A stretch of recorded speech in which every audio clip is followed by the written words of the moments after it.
There is 12 different classes that you can use as a solo player in Dead Rails. And the way you use each class actually matters, especially as a solo player, which is why I'm going to be giving you guys the ultimate Dead Rails solo class guide. Watch to the end and subscribe if you haven't already. Let's go. Starting with the Doctor, and this one's a little complicated. And I'm not even going to hop in a game for this one because it's a little bit useless. Technically, okay, if you use a snake oil right as you're about to die, you can actually revive yourself as a Doctor, but I don't know if that's a bug or not. But besides that, all I can really say is I guess use the band-aids and snake oil, but this class is not good for solo players. On to the next one. And this one, in my opinion, isn't that good in general, but you do get a mining helmet. So what I will say is just walk around in the dark more. No, I'm serious. This class is it's fine, right? At least you can light up the dark, but it's like you don't really need to see. It doesn't matter that bad. Just don't use this class. That's my advice to you guys. But now we can get into one that actually matters. This is the Arsonist class. And I can actually hop in a game to show you guys. This class is pretty good. So as you guys can see, there's nothing I have to pick up because they're all in my inventory. This is all you get. You get yourself 4 Molotov cocktails, and obviously you can buy yourself some more. But the cool thing about this class is that you do 2 times the damage. So if you want to go ahead and burn a ton of zombies, this is the class for you. All right. If there's a ton of zombies coming at you, throw your Molotov, make sure to throw it like right at your feet. Or even one thing you can do, if you're on a horse, you can throw it in front of you so it hits the zombies that are chasing right behind you. But yeah, the only thing I can really say is I guess buy Molotovs. Whenever you see them at the general store, buy Molotovs because they're very useful if you use this class. And that's all I can really say about this one. Next up, we have the Alamo. And the Alamo, honestly, I would say is one of my favorite classes because you can actually build and it's fun. Like, who doesn't like building?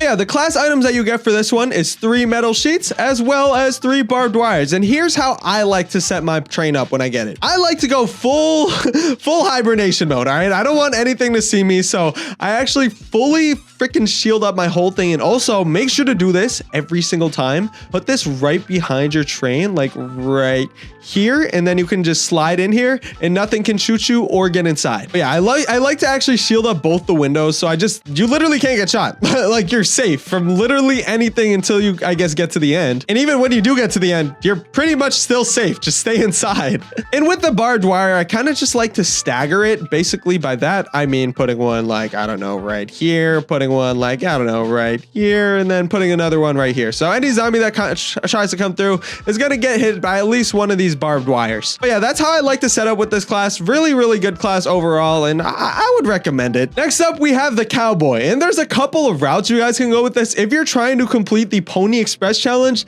this is the class you could use because you literally start with a horse. And yeah, I can actually give you guys some pretty good advice because I recently just completed the Pony Express and the Pacifist challenge in the same run.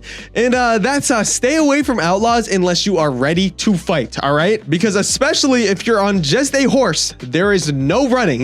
You cannot run from the outlaws. They also have horses. So unless you're in a train, stay far, far away from outlaws. But yeah, if you guys are using your train and not doing the Pony Express challenge, I recommend, you know, just giving your horse a nice place to sit and just chilling and chilling out, playing the game like regular. And of course, oh my gosh, I did not mean to shoot him. But yeah, of course, just you know, using your revolver. In general, I wouldn't recommend this class unless you are doing the Pony Express challenge. On to the next one. For the next one, we have Conductor, and I have a very, very good strategy for this class, especially for solo. I think this class is very underrated. Okay, let me tell you why. So if you guys didn't know, the special ability or whatever you want to call it of the Conductor is that the train goes way faster, not just a little bit faster, way faster. But the kicker is you literally have half health, which makes it very hard to do anything except for just go. So for what I recommend to actually do with this class is act like an egg. And let me tell you what I mean by that. I basically mean the second that you guys can get some sheet metal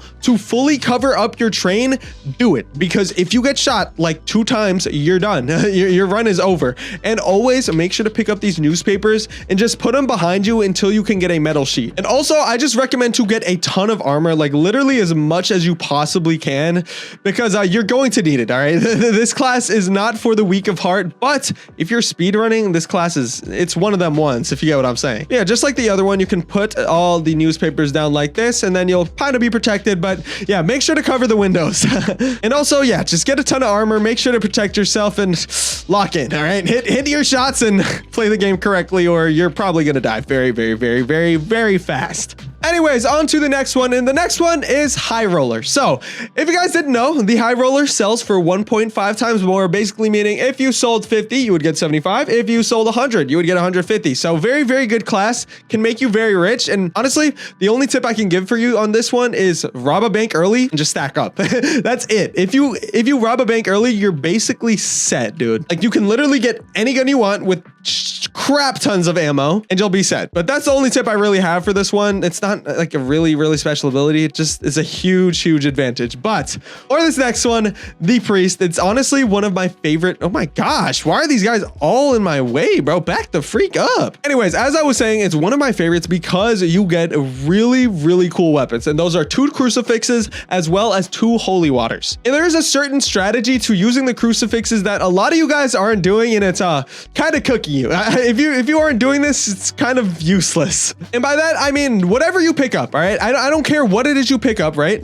Let me just put this stuff in my bag first so I can show you guys. As you guys can see, I put that stuff in my bag. Make sure to always pick up the crucifix last, because then you can right away just do this, because you can't actually like aim, you can't actually throw it at anything. You just have to pick it up. Oh no, they're coming for me. Put the crucifix down and you're set. But for example, let's say I had my crucifixes here and then all this items. It's like, oh my gosh, I'm getting ganged up by like 1,000 mobs. And then you drop like 4 items before you even get the crucifixes out. So yeah, that's my advice for the crucifix. And for the holy water, very similar. Oh, what the heck? Very similar to the other one. What the heck is it called? The Molotov cocktail. Throw it in front of you and then the mobs will show up behind you and boom, boom, boom, boom, boom. But yeah, that's my advice for that one. And then you will be all set. Don't worry about the lightning because you're actually immune to it. On to the next class. And for the next class, we have the vampire. And this genuinely is 100% one of my favorites because you get 2 times movement speed, but there is a certain way you have to play this because you do burn in sunlight. Yeah, you literally burn to death in sunlight, making this kind of weak if you don't play it right. Anyways, as you guys can see, you get a vampire blade as well. Okay, these are actually my Game Pass weapons, but the cool thing, look how fast I'm going. You genuinely go faster than a horse with this, basically meaning it's really, really OP. The speed is the biggest thing. The second thing, I guess, is the vampire knife. Not just a vampire knife, but you get a melee boost, meaning you hit pretty hard. But yeah, some advice I can give you guys is if you guys actually go ahead and pick up a newspaper and point it at the sun, you guys are safe. It doesn't matter if it's a newspaper, if it's a metal sheet. If you guys have to go out at daytime, at least pick something up, point it at the sun, and then you guys will be safe. You won't actually die unless you directly get in the sunlight, as you guys can see. And now I'm burning. I'm probably not showing you guys my health cam, but just imagine that my health is going down right now because it definitely is. And my best advice for you guys on this one is probably just to go out at night, because going out during day is a hassle. And if you have to go somewhere, just try to go inside a building. And if something's really close to you, just use your melee weapon because you like 2 or 3 shot most things. Anyways, on to the next class. And for this next class, we have one of the best classes in the game, the survivalist class. So as you guys, you don't really get any starting gear except for like a tomahawk, I think. But as what am I saying? The special, oh my gosh. Oh, I'm actually cooked. Anyways, the special ability is that the lower your health is, the more damage you do. But that's misconceding because it actually seems like that's not that good, right? Because, oh, so unless I'm dying, I'm not going to do much damage. No, you actually still do a lot of damage even when you're full health. Let me show you. So I'm in game now, and yes, you do get a tomahawk for the starting item. And real quick, I'm going to go to Zombie Village to show you guys kind of what this class can do. Oh, okay. Matter of fact, here, we're actually going to kill this guy. Just watch how quick I kill him. You're not supposed to do that. Like, that's not normal to happen, but this class is so OP that it makes it normal. Like that's just something that easily happens now. Anyways, honestly, I would say for this class, bro, just if you get low health, you're cooking everyone. So honestly, me personally, if I'm using this class, I'm playing aggressive as crap. Like I don't care what you are, goodbye. I don't care what you are, goodbye. You're done, buddy. So yeah, the only advice I would give on this class is play like you're the Terminator, because you basically are. far. On to the next, and I have 2 more, I think. First one is the zombie class, and this one's fine. I mean, I wouldn't recommend it, but the only tips I can give you guys on this one is make sure to any dead bodies that you guys found, put them in your bag and attach them to your train. Put them in your bag, attach them to your train. So whenever you guys need some health, you can just literally eat the dead bodies. And also you don't have to be as cautious when you're around enemies because you are a little bit less detectable. But yeah, that's the only advice I'm gonna give on this class. I haven't actually used it that much. On to the last one. I love this one, but as a solo player, it's a little bad because you get 20% less movement speed. The cool thing about this class though is you get a ton of armor. I mean, look at it. It's ironclad. And for this class, I would just recommend to have heavy weapons and just stay back, all right? I don't care what it is, stay back. Don't try to fight stuff that you need to be fast for because you're not fast. You're very, very slow with this one. But yeah, besides that, just act like a tank and don't get too close to things. Stay back and have all your guns ready. And yeah, that's all. That's my solo class guide. Hope you guys enjoyed it. If you haven't seen me before, subscribe and see you guys in the next one. Goodbye. Peace out.